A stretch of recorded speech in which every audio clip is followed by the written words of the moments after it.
நன்றி நன்றி நன்றி.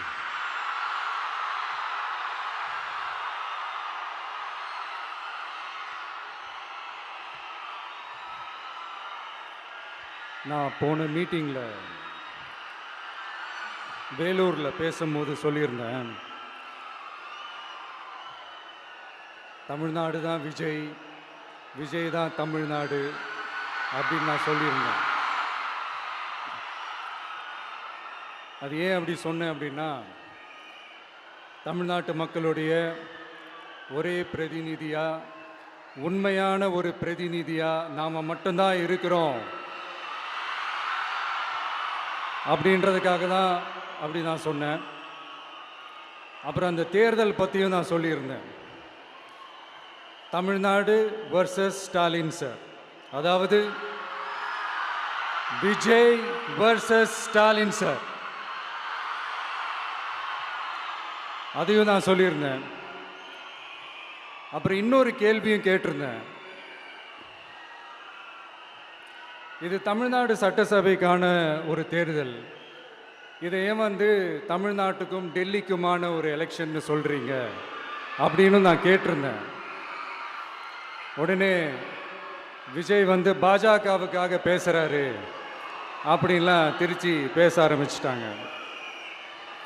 அப்புறம் ரெகுலராக ஒன்று பண்ணுவாங்கல்ல, நம்மளுடைய சிறுபான்மை சகோதரர்களை பயமுறுத்தி பயமுறுத்தி ஒரு ஒரு ஏமாத்து வேலை ஒன்று செய்வாங்கல்ல, அது இனிமேல் அவங்களால தொடர்ந்து செய்ய முடியாதுன்னு அவங்களுக்கு தெரிஞ்சு போச்சு. அதனால தான் நான் என்ன பேசினாலும் அதை திருச்சி பேசுறது, அந்த தில்லு முள்ளு வேலைகள்லாம் அவங்க செய்ய ஆரம்பிச்சிட்டாங்க.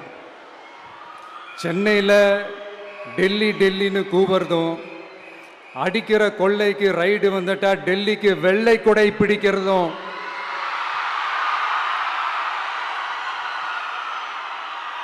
இதெல்லாம் யாருன்னு உங்களுக்கே நல்லா தெரியும்.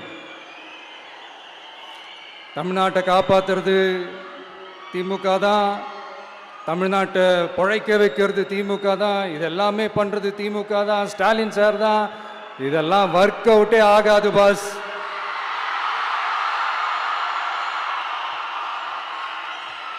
சின்ன பசங்களாம் சொல்ல ஆரம்பிச்சிட்டாங்க, ஓம் சக்தி பராசக்தி, திமுக ஒரு தீய சக்தி.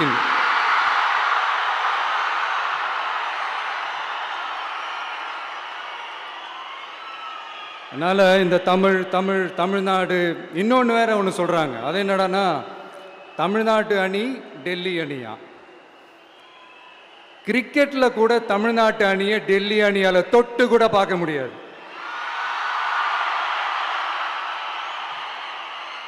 அப்படி இருக்கும்போது கிரிக்கெட்லையும் விசில போடுறது தமிழ்நாடு தான், சிஎஸ்கே.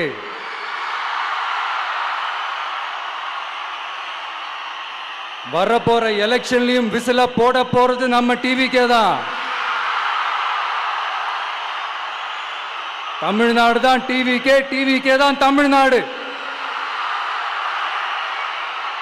இந்த அணி அந்த அணி டெல்லி அணி இதெல்லாம் அனைத்தும் உடைஞ்சி நொறுங்கும், டிவிக்கே அடிச்சு நொறுக்கும்.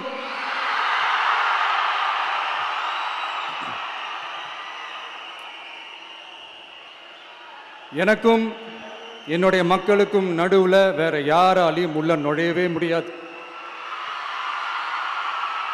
இது ஒரு அம்மா பையன் உறவு, அப்பா புள்ள உறவு, அண்ணன் தங்கச்சி உறவு, அண்ணன் தம்பி உறவு, அக்கா தம்பி உறவு. இது சும்மா ஒரு எலெக்ஷனுக்கு வந்த உறவு அப்படின்னு நினைச்சிடாதீங்க. இது இயற்கையாகவே அமைஞ்ச உறவு. இது எவ்வளோ டீப்பான உறவுன்றது நான் உணர்ந்திருக்கிறேன். அதே மாதிரி நம்ம தமிழ்நாடு மக்களும் இதை உணர்ந்து இருக்கிறாங்க. இன்னும் சிம்பிளா சொல்லணும்னா, மற்றவங்களுக்கு வேணா இது எலெக்ஷன், ஆனா எனக்கும் என்ன நேசிக்கிற மக்களுக்கும் இட் இஸ் an emotion.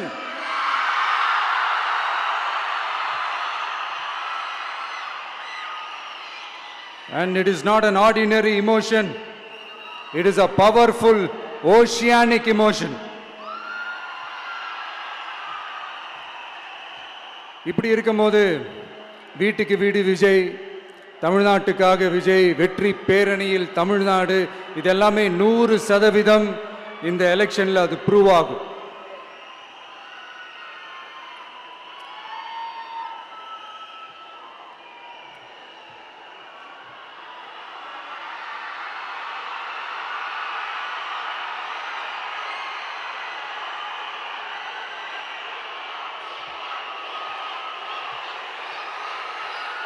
நீங்க எல்லாரும் எனக்கு இன்னொரு உறுதிமொழியை ஒன்று கொடுக்கணும்.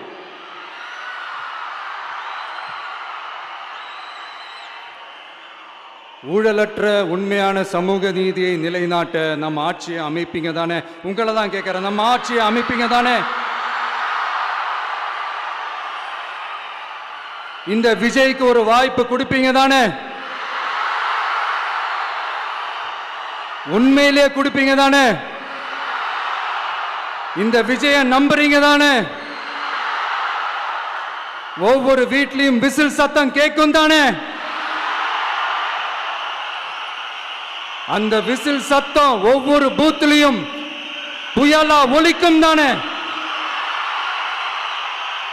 Thank you, thank you, thank you.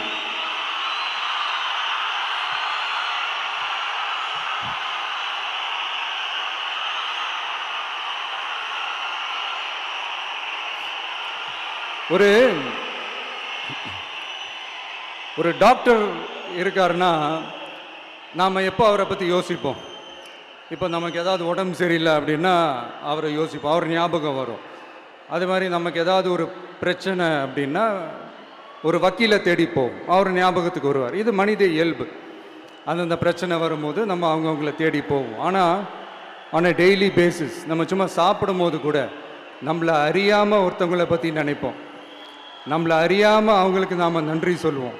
அந்த மதிப்பிற்குரிய அந்த மனிதர்கள் வேற யாரும் இல்லை, விவசாயி, விவசாயி, விவசாயி.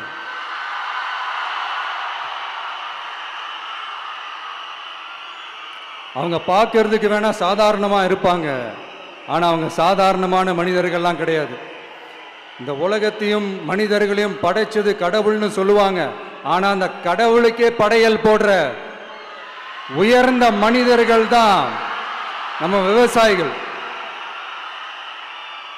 இந்த பூமியில உயிர் இருக்குது, இந்த பூமியில பூ பூக்கும், காய் காய்க்கும், பூத்து குலுங்கும்னு இந்த பூமியை அழகா காட்டி இந்த பூமியை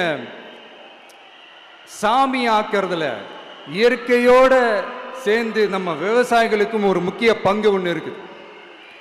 அதனால நான் ஏதோ ஓவரா ஏதோ சொல்றேன்னு நினைக்காதீங்க.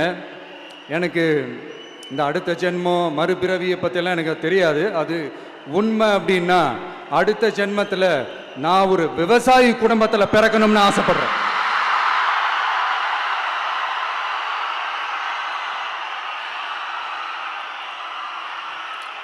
எனக்கு விவசாயத்தை பற்றி டீட்டெயில்டாக தெரியாது தான், நான் ஒத்துக்கிறேன். அதனால் மற்றவங்க மாதிரி நானும் டெல்டாக்காரன் தான் அப்படின்னு உங்கள் காதில் டால்டா ஊத்தலாம் நான் வரல.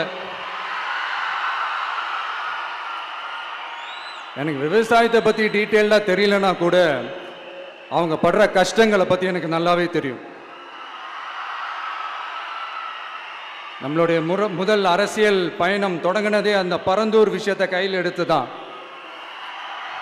அதனால் நம்மளுடைய இந்த ஆட்சி அமைஞ்சதும் தீர்க்க வேண்டிய முக்கியமான பிரச்சனைகளில் நம்மளுடைய விவசாய பிரச்சனைகளும் ஒன்று. முதல்வர் அவர்களுக்கு இந்த மாதிரி நீங்கள் அது செஞ்சிட்டேன் இது செஞ்சிட்டேன் அப்படின்னு நிறையா பெருமையாக சொல்லிக்கிறீங்களே, ஒரு அடிப்படை ஒரு பிரச்சனையை பற்றி ஒன்று பேசுவோமா? கொஞ்ச நாளைக்கு முன்னாடி ஐநா சபை ஒரு ரிப்போர்ட் ஒன்று வெளியிட்டிருந்தாங்க. அது கூட தினத்தந்தி நியூஸில் கூட வந்துச்சு. உடனே கூகுள் பண்ணி எதுவும் தேடாதீங்க, உங்கள் ஏஜென்சி வச்சு எதுவும் சர்வே கிருவே எடுக்காதீங்க. எதுக்கு உங்களுக்கு சிரமம்? நானே என்னன்னு சொல்கிறேன். தண்ணீர் திவால் அப்படின்ற அந்த தலைப்பில் தண்ணியே இல்லாமல் திவால் ஆக போகுது அப்படின்ற அந்த கட்டுரை படிக்கும் போது உண்மையிலேயே மனசுக்கு ரொம்ப பகீர்னு இருந்தது. இந்தியாவிலேயே அது முக்கியமாக நம்ம தமிழ்நாட்டில் இன்னும் கொஞ்ச காலத்திலேயே தண்ணியே இல்லாமல் திவாலாக போகுதான். அதுக்கு காரணம் நிலத்தடி நீரை பாதுகாக்காமல் விட்டது தான் காரணமாக. மண்ணையும் மணலையும் கொள்ளையடிச்சா பின்ன வேற என்ன நடக்கும்? மலைகளை முழுகினா பின்ன வேற என்ன நடக்கும்? கனிம வளங்களை கொள்ளையடிச்சா பின்ன வேற என்ன நடக்கும்? இந்த மணல் கொள்ளையில ஈடுபட்டவங்களை மேல நீங்க சரியா நடவடிக்கை எடுக்கலன்னு அது போதுமானதாக இல்லை அப்படின்ட்டு சென்னை உயர்நீதிமன்றம் சொன்னிச்சே, மறந்துட்டீங்களா? இந்த மணல் கொள்ளை, கனிம வள கொள்ளை, இதுக்கெல்லாம் காரணம் மணல் மாஃபியா குரூப் தான் மதுரை உயர்நீதிமன்றம் அந்த கிளை சொன்னிச்சு. அதை மறந்துட்டீங்களா? இந்த மணல் மாஃபியா குரூப்புக்கு ஆதரவு அளிக்கிறது யாரு? உங்க திமுக கவர்மெண்ட் தானே. அது இல்லைன்னு சொல்ல முடியுமா? அவங்களோட டீலிங்ல இருக்கிறது யாரு? நீங்க தானே. அது இல்லைன்னு சொல்ல முடியுமா? தண்ணி திவாலாக போகுது, மணல் திவாலாக போகுது, கனிம வளம் திவாலாக போகுது. மொத்தத்தில் உங்க ஆட்சியில தமிழ்நாடு திவாலாக போகுது. கடன் மேல கடன் வாங்கிட்டு உங்க கவர்மெண்டே குப்புரட்சி படுத்துக்குச்சு. உங்ககிட்ட பேசுறதும் ஒண்ணுதான். சரி, அதை விடுங்க.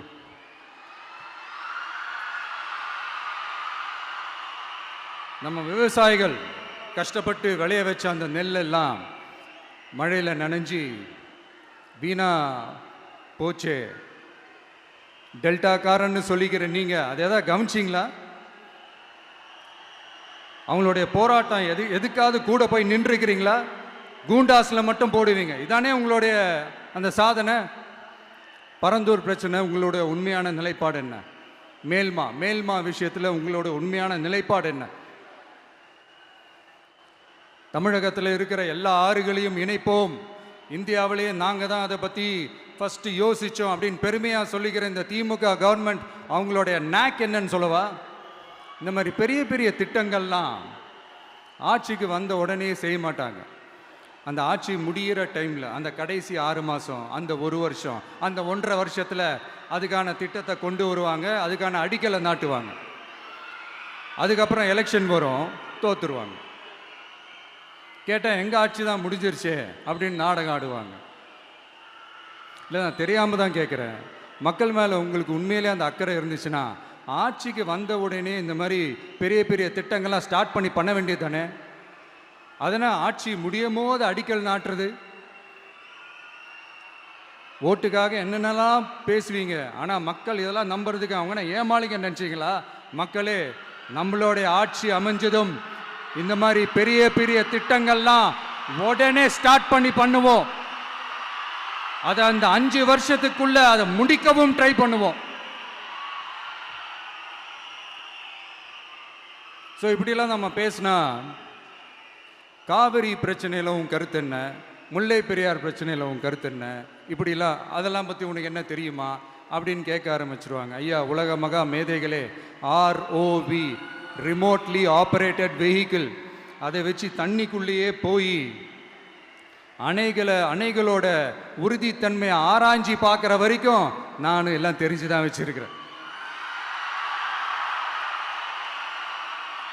ஒருத்தன் சைலண்டாக இருக்கான், அமைதியாக இருக்கான்னா உடனே அவனுக்கு எதுவுமே தெரியாதுன்னு நினச்சிடாதீங்க. சும்மா கருத்து சொல்லிக்கிட்டு கம்பு சுற்றிக்கிட்டு இருந்தால் எல்லாமே நடந்துருமா? நசன் பேசி அதை கேட்டு மக்கள் வெறுத்து போயிட்டாங்க. உருப்படியா ஏதாவது யோசிங்கயான்னு மக்கள் நினைக்கிறத யாருக்கு தெரியுதோ தெரியலையோ, எனக்கு அது நல்லாவே தெரியுது. உரிய இடத்துக்கு போய் சம்பந்தப்பட்டவங்களோட பேசி அதுக்கான சொல்யூஷன் என்னன்னு தெரிஞ்சுக்கிட்டு அதை ப்ராப்பராக எக்ஸிக்யூட் பண்ணணும். அடுத்து, நம்மளுடைய கடல் விவசாயிகளான நம்மளுடைய மீனவர்களுடைய பிரச்சனைக்கு அப்பப்போ எந்திரிச்சு கடிதம் எழுதிட்டு திரும்ப தூங்க போயிடுவார். அவ்வளோதான், அதோட அது அப்படியே கிடக்கும். மானே, தேனே, பொன்மானே, இப்படிலாம் கடிதம் எழுதுறதெல்லாம் வேலைக்கே ஆகாது.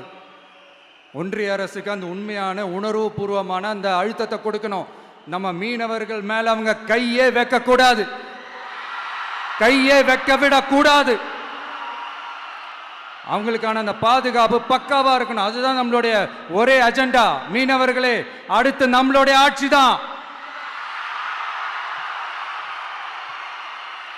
கவலைப்படாதீங்க, தைரியமா இருங்க. உங்களுக்கான பாதுகாப்பு பக்காவா இருக்கும். இப்படி இருக்கும்போது அடுத்ததும் நாங்க தான் அப்படின்னு சிஎம் சார் சொல்லுவாங்க. அதெல்லாம் நடக்கவே நடக்காது. 2வது முறை வந்ததெல்லாம் சரித்திரமே கிடையாது. இந்த சைனாவில் கிரேட் வால் ஆஃப் சைனா கேள்விப்பட்டிருப்பீங்க. அதோடைய நீளத்தை விட பெரிய டாஸ்க் இது. ஆனானப்பட்ட அவங்க அப்பாவாலே முடியல.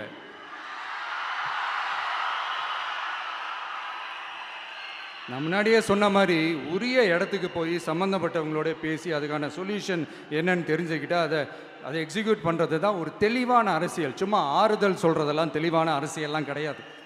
அதெல்லாம் ஒரு ஹம்பக் அரசியல். அரசியலுக்கு வந்துட்டா கலெக்ஷன் பார்க்கலாம் அப்படின்றதெல்லாம் அரசியல் கிடையாது.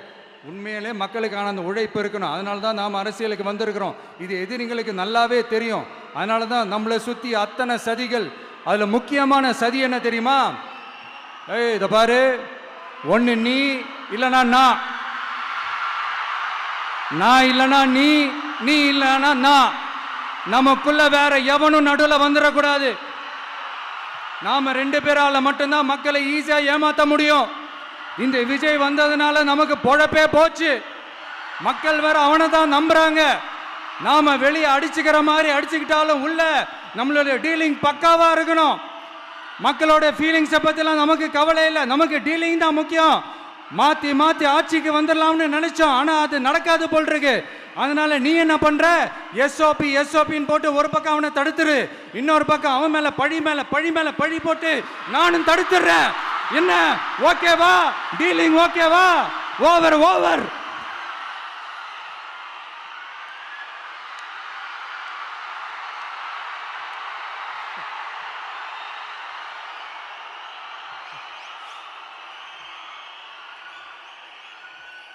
இல்லைங்க, உண்மையிலேயே சிரிக்கிறதா என்ன பண்ணுறதுன்னு எனக்கு தெரியல. உண்மையிலே இப்படி தான் இருக்கு அவங்க டீலிங்லாம்.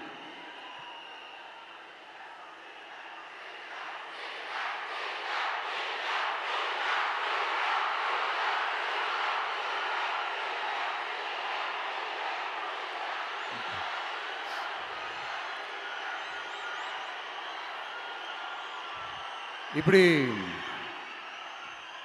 பழி மேலே பழி போட்டு கரூரில் ஆரம்பித்து நம்ம ஜனநாயகன் படம் ரிலீஸ் வரைக்கும். ஆனால் அந்த ரிலீஸ் பிரச்சனையில் நிறைய பேர் குரல் கொடுத்தாங்க. முக்கியமாக நம்மளுடைய முதல்வர் அவர்கள் கூட பூசி மொழிகி பட்டும் படாமல்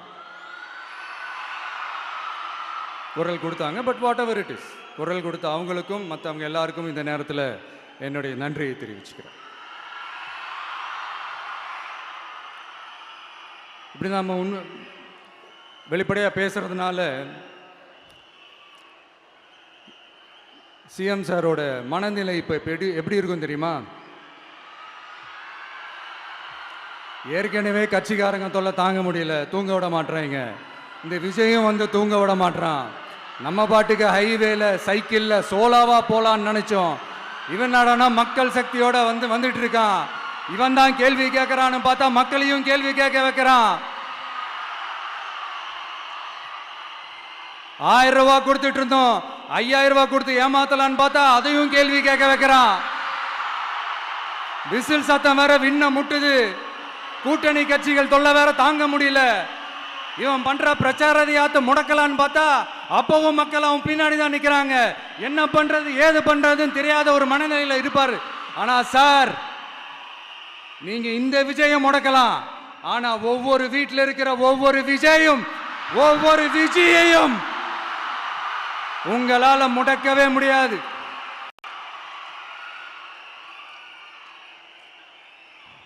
அவங்களாம் ஆல்ரெடி பிரச்சாரத்தை ஸ்டார்ட் பண்ணிட்டாங்க சார். வீட்லயே குடும்பமா இறங்குவாங்க பாருங்க பிரச்சாரத்துக்கு. அப்ப உங்களால மட்டும் இல்ல, எந்த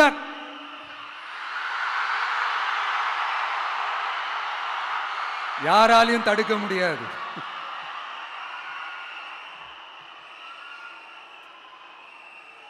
நம்ம டவுன் சவுத்தில் ஒரு ஊரில் உங்கள் அப்பாவுக்கு வெங்கல சிலை வைக்கணும்னு ட்ரை பண்ணீங்கல்ல, அதுக்கு சுப்ரீம் கோர்ட் என்ன சொன்னாங்க?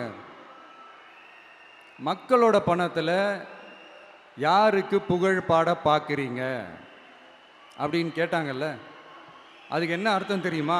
ஊராம் வீட்டு நெய்யில் உங்க வீட்டுக்கு ஸ்வீட் செய்யாதீங்க. எப்படி? ஊராம் வீட்டு நெய்யில் உங்க வீட்டுக்கு ஸ்வீட் செய்யாதீங்கன்னு அர்த்தம்.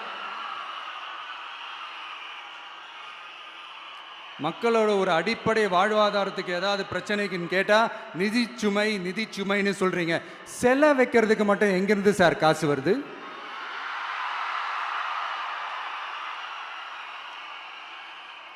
முதல்ல மக்களுக்கு அந்த சோறுக்கு வழி பாருங்க சார். செலை வைக்கிறத பத்திலாம் அப்புறமா யோசிக்கலாம். கேஸ் சிலிண்டருக்கு மானியமா 100 ரூபாய் தரேன்னு சொன்னீங்களே, என்னாச்சு? கரும்புக்கு ஆதார விலையா 4000 ரூபாய் தரேன்னு சொன்னீங்களே, என்னாச்சு? ரொம்ப நாள் கல்யாணமே ஆகாம இருக்கிற பெண்களுக்கு அவங்களுடைய கல்வி தகுதிக்கு ஏற்ப அரசு வேலை கொடுப்போம்னு சொன்னீங்களே, என்னாச்சு?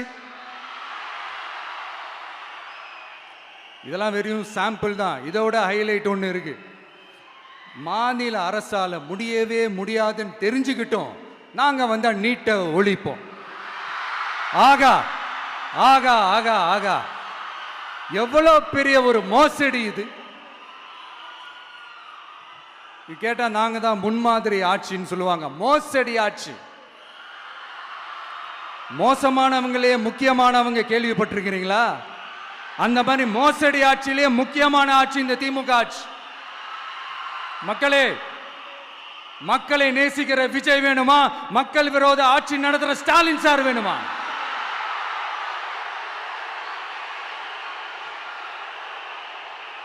இந்த விஜய் நம்புறீங்களா? ஸ்டாலின் சார் நம்புறீங்களா?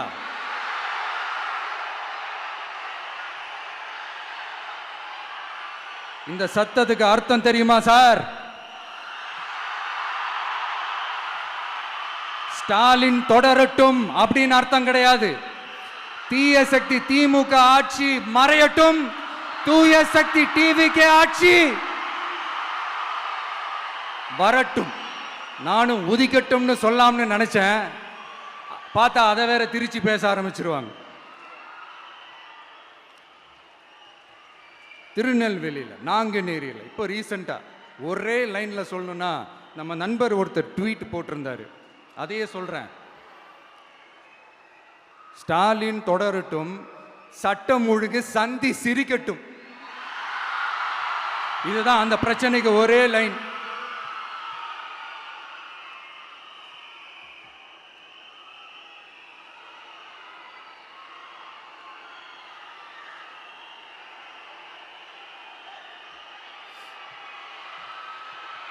மக்களே, காஞ்சிபுரத்தில், வேலூரில் எல்லாம் நம்மளோட விஷனை பற்றி சொன்னோம் இல்லையா? அதே மாதிரி இங்கேயும் சில விஷன்ஸை சொல்லணும். இது மற்றவங்க மாதிரி தேர்தல் வாக்குறுதின்னு சொல்லி ஏமாத்துறது கிடையாது. நம்மளை நம்புகிற மக்களுக்கு நம்பிக்கை தர்றது. நம்ம ஆட்சிக்கு வந்ததும் இதெல்லாம் செய்ய நடவடிக்கை எடுப்போம்னு சொல்கிறது. டெல்டா விவசாயிகள் சமீபத்தில் கூட உரத்தட்டுப்பாட்டை சந்திச்சிங்கல்ல. சில பேர் உரத்தை பதுக்கி வச்சு அதிக விலைக்கு விற்றதா நியூஸ்லாம் கூட வந்துச்சு. நம்ம டிவிக்கு ஆட்சி வந்ததும் உரத்தட்டுப்பாடு இல்லாமல் பார்த்துக்குவோம். 5 ஏக்கர் வரை நிலமுள்ள விவசாயிகள் வேளாண் கூட்டுறவு வங்கிகளில் வாங்கிய பயிர் கடன் முழுமையாக ரத்து செய்வதற்கும்,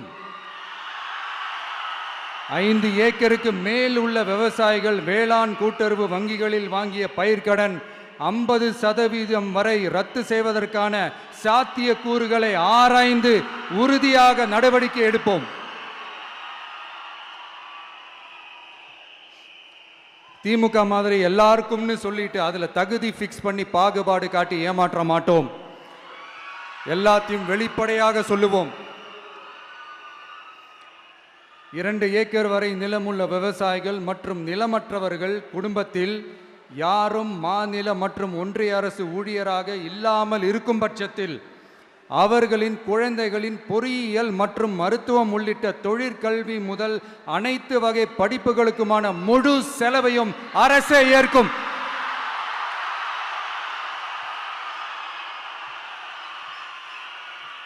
விவசாயிகளின் விருப்பத்திற்கு எதிராக எந்த திட்டமாக இருந்தாலும், ஒன்றிய அரசின் நெருக்கடியே இருந்தாலும் அந்த திட்டத்தை உங்களுடைய டிவிகே ஆட்சி முழுமையாக நிராகரிக்கும். எப்போதும் விவசாயிகளின் பக்கமே நம் ஆட்சி நிற்கும். கொள்முதல் நிலையங்களில் முறையாக நெல் மூட்டைகள் பாதுகாக்கப்படும்.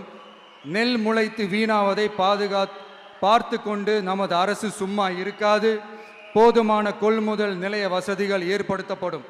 அதே போல கொள்முதல் நிலையங்களில் கொள்முதல் செய்வதற்கோ மூட்டை ஏற்றி இறக்கவோ ஒரு பைசா கமிஷன் வாங்காமல் பார்த்து கொள்ளப்படும்.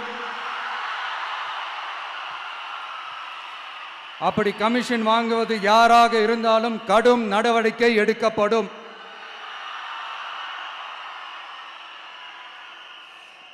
ஐநூறு ரேஷன் கார்டுகளுக்கு ஒரு ரேஷன் கடை என்ற வரையறை நிர்ணயிக்கப்படும். கிராமங்களிலும் எடையாளர் நியமிக்கப்படுவார். பெண் விற்பனையாளருக்கு பெண் எடையாளர், ஆண் விற்பனையாளருக்கு ஆண் எடையாளர் என்பது பின்பற்றப்படும்.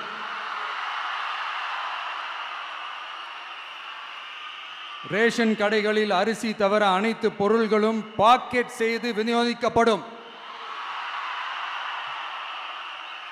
மீனவர்களுக்கு ஒன்றிய அரசு சட்டப்படியான பாதுகாப்பை உறுதி செய்ய வேண்டும். அதற்கான உண்மையான உணர்வுபூர்வமான அழுத்தத்தை ஒன்றிய அரசுக்கு நமது டிவிக்கு அரசு கொடுக்கும். நான் மீண்டும் சொல்றேன், கல்வி, மருத்துவம், ரேஷன், குடிநீர், சாலை வசதி, பஸ் வசதி, இது மாதிரி அடிப்படை விஷயங்களுக்காகத்தான் நம் அரசு முதல்ல முக்கியத்துவம் கொடுக்கும். எனக்கு நம்மளோட குழந்தைகள், நம்ம பெண்கள், நம்ம இளைஞர்கள் லைஃபுக்கு முன்னுரிமை கொடுக்கணும். அரசு வேலை வாய்ப்புகள் மட்டும் இல்லாம தனியார் வேலை வாய்ப்புகளுக்கான வழியையும் உத்தரவாதத்தையும் உருவாக்கணும். அப்படி நாம் உருவாக்கிட்டாலே அவங்களுக்கான ரூட்டை நம்ம இளைஞர்கள் அவங்களே தேர்ந்தெடுத்துப்பாங்க. இத்தனை கோடி அத்தனை கோடி ஒப்பந்தம்னு சொல்லி விளம்பரம் மட்டும் செய்யாம உண்மையான ஒப்பந்தம் போட்டு வெள்ளை அறிக்கை வெளியிட்டு அதை செயல்படுத்தினாலே போதும், எல்லாம் தன்னாலே நடக்கும். இங்க என்னனையும் சொல்ல நினைக்கிறேன், இங்க அடுத்து நாங்க தான் நெஞ்சை நிமித்திரி கூவுற யாராச்சும் நாங்க ஊழலே செய்யாதவங்கன்னோ ஊழல் செய்யவே மாட்டோம்னோ நெஞ்சை தொட்டு மனசாட்சியோட சொல்ல முடியுமா? ஆனா நாம இன்னைக்கு இல்ல, ஆட்சிக்கு வந்ததுக்கு அப்புறமும் ஓப்பனா தில்லா கட்ஸா சொல்லுவோம், ஊழல் லஞ்சம் இல்லாத ஒரு ஆட்சியை கொடுக்க உண்மையா ட்ரை பண்ணாலே போதும், எல்லாம் தன்னாலே நல்லா நடக்கும். எல்லாரும் கொஞ்சம் கை இப்படி வைங்களேன். எங்க ஓட்டு எங்க உரிமை, எங்களை யாரும் விலைக்கு வாங்க முடியாது. எங்க ஓட்டு விசில் சின்னத்துக்கு தான். யாரையும் நம்பி ஏமாற மாட்டோம். எங்க வார்த்தையிலிருந்து மாற மாட்டோம். இது நிஜம். தேங்க்யூ.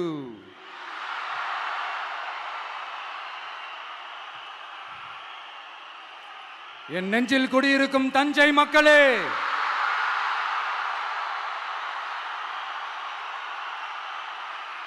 என் நெஞ்சில் குடியிருக்கும் வேலூர் மக்களே, வேலூர்ல இதை நான் சொல்ல மறந்துட்டேன், சாரி. உங்களுக்காக இங்க நான் சொல்றேன், உங்களோட நான் இருக்கேன், நம்மளோட நம்ம மக்கள் இருக்கிறாங்க. இதுக்கு மேல என்ன வேணும்? கான்பிடென்ட்டா இருங்க, நல்லதே நடக்கும், வெற்றி நிச்சயம். மீண்டும் சந்திக்கும் வரை நன்றி, வணக்கம்.